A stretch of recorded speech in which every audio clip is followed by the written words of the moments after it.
e ke pati? Sigurisht që ka marrë një vëmendje maksimale dhe ka marrë një lloj qëndrimi dhe publiku, duke dënuar të gjithë sjelljen që kishte Alba dhe Benita, por nga ana tjetër duke edhe mbështetur dhe duke lavdëruar një vajzë së re që,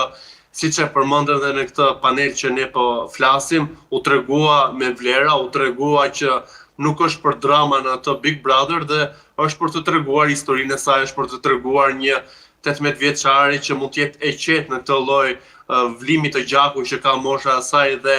nuk u bë pis dhe nuk u përzije në, le të themi, në një lloj drame që u stis ndaj saj me provokime të rëndomta, me provokime prej një gangstere nga ana e Benitës, e cila po tregohet si një lloj pule tani përpos të gjithë komenteve që mori në Prime nga dy opinionistet dhe nuk ishte sjellja më e mirë, ajo u shpreh që unë nuk isha vetja, por kjo është me dyshime pasi e pa që u vu me shpatulla pas murit,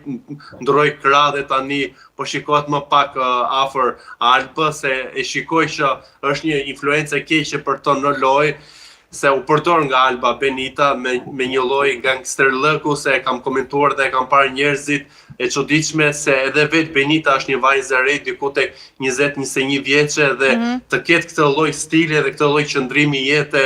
ku ajo duhet të jetë më pranë moshës dhe duhet të jetë, le të themi, shoqe, edhe pse në Big Brother luftohet për vëmendje, luftohet për famë, luftohet për ta rrëzuar njëri tjetrin, por qasja e saj si gangster nuk u pëlqye nga publiku dhe deri më tani nuk është se është përqafuar gjithë sjellja e saj.